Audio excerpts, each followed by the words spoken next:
Hello everyone, welcome back to my channel. I know everyone has been going through a tough time these past couple of months with all this stuff, with the COVID-19, the Wu flu, the Kung flu, the Chinese virus, as some like to call it. But I'm not here today to talk about that because that is old news. Everyone's coming out of lockdown. We're all kind of getting back in the feel of what it's like to live a normal life in the United States of America.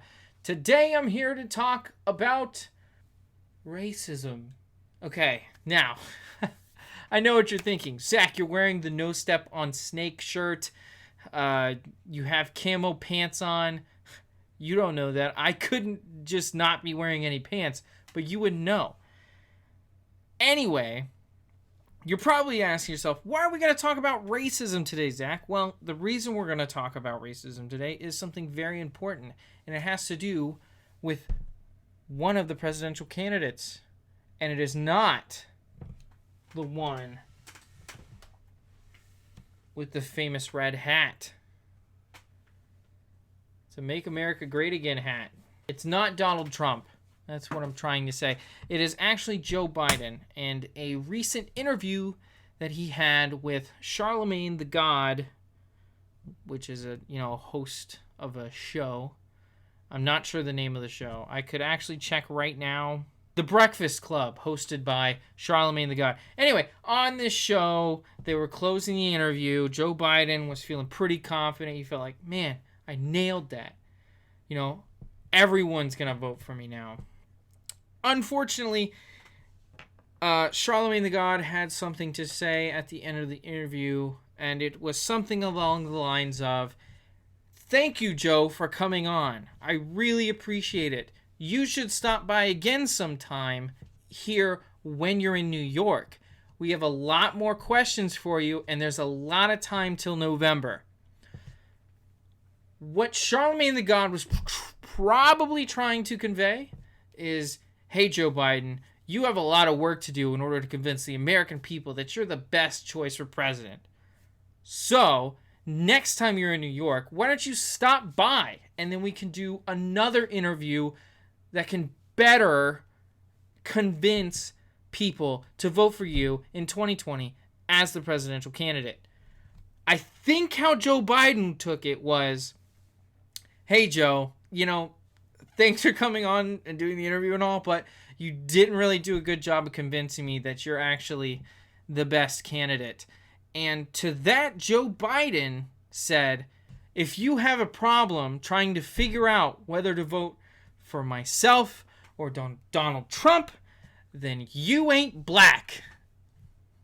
Like a reasonable, rational person would say if they were high on meth. So, Joe Biden says this, and obviously there's a lot of blowback because, he's lumping an entire racial category into people that should vote for him. And if you don't vote for him, then you're clearly not a part of that racial category.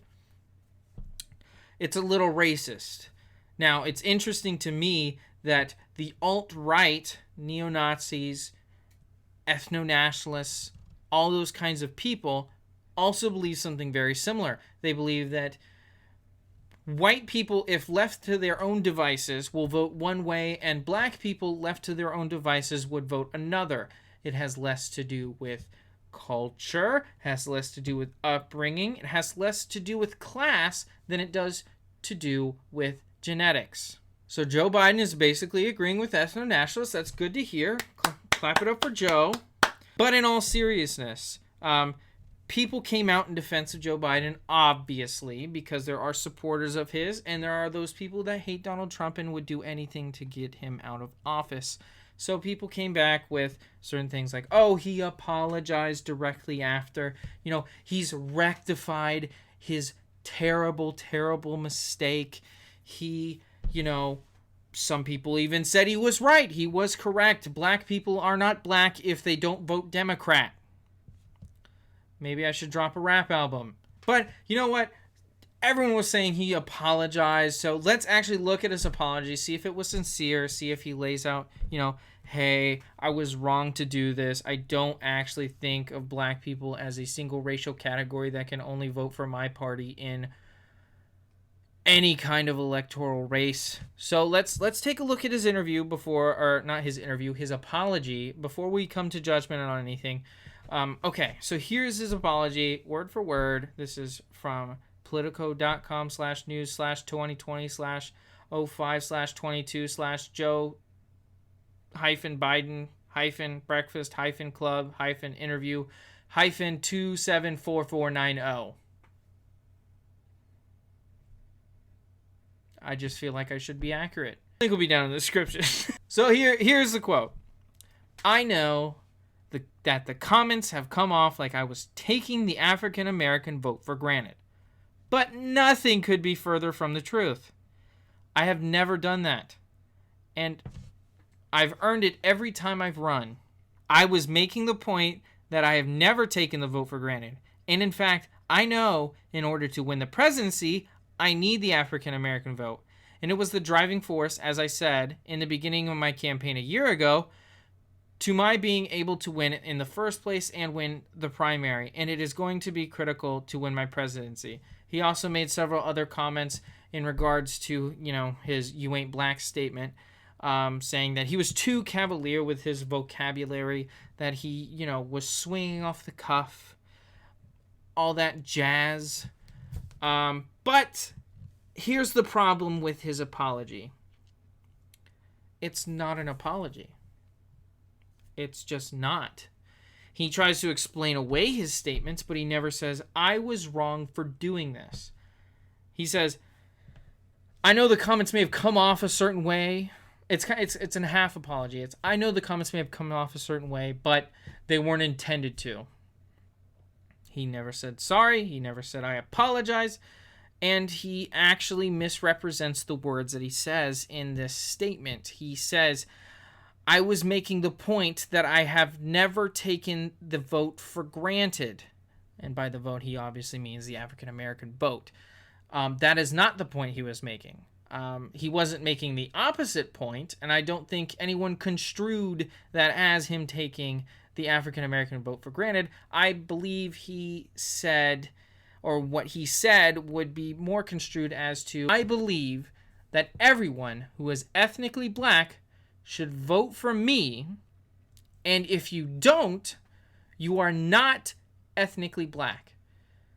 And it's actually interesting because we saw articles talking about the difference between ethnically black and politically black, and that would make sense in, for instance, the Reconstruction era, when many southern states were really harsh with their Jim Crow laws and racial segregation and all this stuff.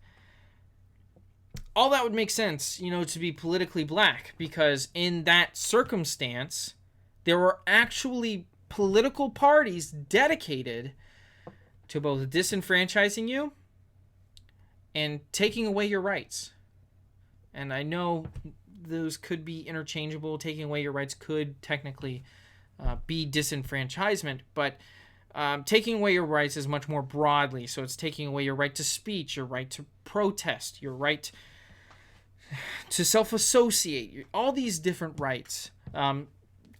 Your disenfranchisement is just your disenfranchisement to vote, which is a right, which also comes with responsibilities, but I don't want to get into the weeds there.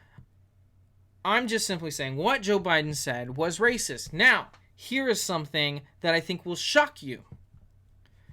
You clearly see, because the no step on snake shirt, and that's pretty much it, that I'm a libertarian. Generally I believe people left to their own devices can govern themselves just fine. And was what Joe Biden said racist? Yes. Is he a racist? No. I believe that to judge a person's character, you need to look at their actions and not just their words. Joe Biden's words here were incredibly racist and incredibly insensitive. especially to the voting bloc, which I admit is statistically a minority in the African American community, and that is African American Republicans, but they still exist. And if you want to be a candidate for all people, you need to recognize that they exist and that they may not agree with you. And that is okay. They are still black, they are still Republican, they are still whatever. But has Joe Biden done anything in his career that would make me believe that he was in fact a racist in terms of public policy, in terms of the things that he has actually proposed? Now, in the campaign leading up to the primary, we saw Kamala Harris criticize him for busing and the crime bill. Now, busing,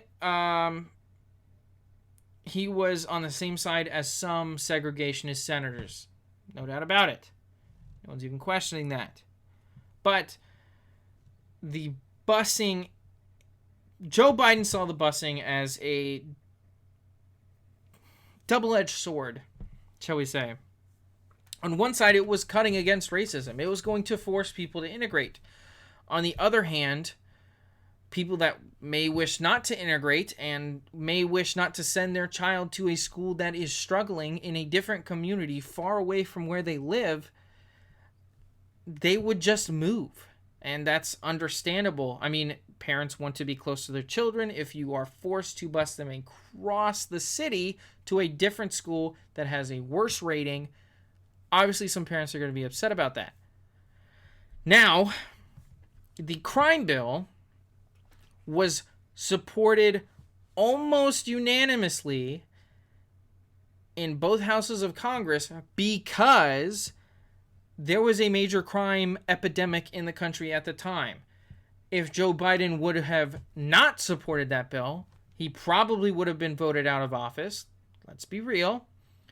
And many of the people calling for that bill at the time were actually African Americans because they were one of the communities most harmed by the crime committed at the time. So, Joe Biden does not have a history of racist acts. He may have a history of gaffes. Hell, oh hell, does he have a history of gaffes, including racial gaffes. But considering his body of work and considering his actions and not just the words that he says, I think it's fair to determine that he is not a racist and in fact is just an idiot.